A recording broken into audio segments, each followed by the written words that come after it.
Welcome to As We Get Older. I'm Laura Ornduff, and in this video I want to talk about beneficiaries.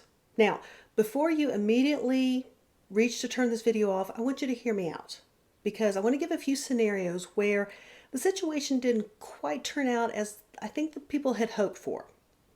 But also, let's say you do have everything under control. All of your beneficiaries are taken care of and everything's wonderful. Talk to your friends. Maybe they don't have it, so share this information. Now, for the purpose of this video, I'm talking about a beneficiary of a bank account, a brokerage account, some kind of account that has money. And typically, a beneficiary is someone who will inherit that money once the owner of the account dies. Now, when it comes to a beneficiary, the beneficiary typically takes precedence over the will. Now, I'm going to pause right here because I am not offering legal advice. I am not intending to offer legal advice. I'm not offering financial advice. I'm not intending to offer financial advice. Any question you have, go to your financial person, go to your legal person, take what I'm suggesting to you for you to think about, and go to that person and say, how does this apply to my situation? Do I have the correct documents, the correct verbiage? Do I have everything the way I want it to be in my situation? Now, scenario number one, and this was reviewed in a financial magazine 2, 3, 4 months ago. And it was a situation where a gentleman years ago had listed his brother as his beneficiary on all of his accounts. Time passes, the man has a daughter. More time passes, he dies. In his will, he left everything to his daughter, only child. What he never did was change the beneficiary. So when he died, his brother was still listed as the beneficiary on all of his accounts.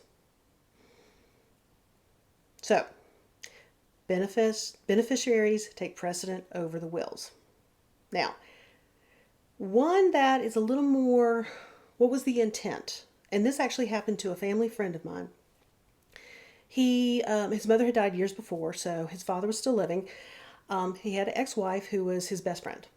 Through his illness and his passing, she was there with him. She sat with the family at the funeral. Just truly his best friend.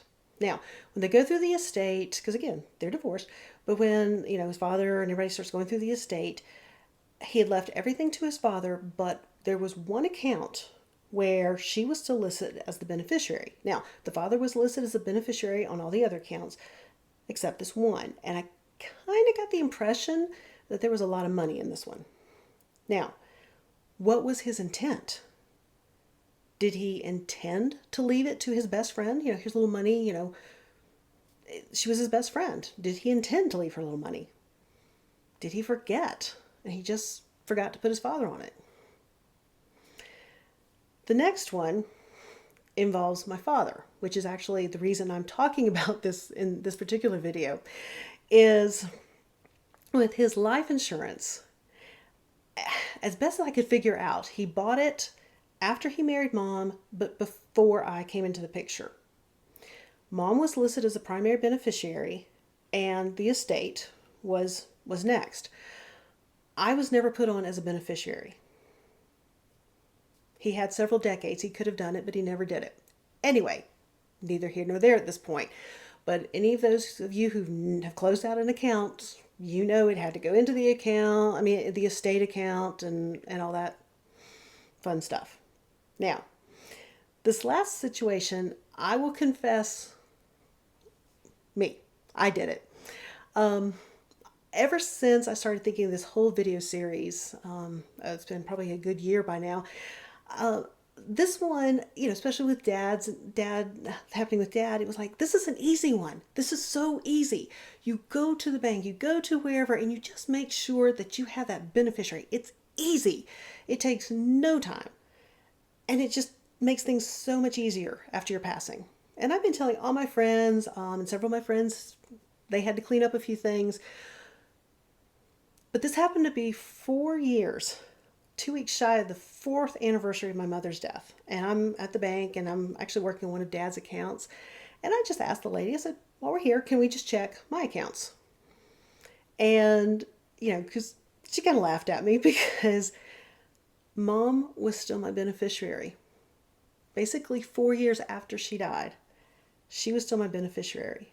And I'm the one going around bugging everybody to make sure the beneficiary is up to date. And I had missed one of my own.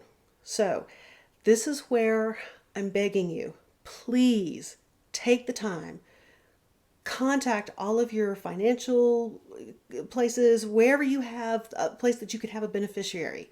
Talk to anybody and everybody that you can and find out, confirm. Have you forgotten one? Do you have maybe an ex spouse still on there? Worse yet, this actually happened to one of my friends. His ex spouse and her mother were primary and secondary beneficiaries. Yeah, he got that fixed really quickly. But the whole thing is just go and check these. And again, also, if you have any questions, you're like, I want this to go to this, talk to the lawyer, talk to the financial person. I'm just trying to give you those ideas to think about. Now, and hopefully you have had some things to think about. Hopefully that, again, if it doesn't apply to you, maybe you could help others, your friends, family, neighbors, help them get their beneficiaries in place. So hopefully it's been helpful. Hopefully you like what you've seen today.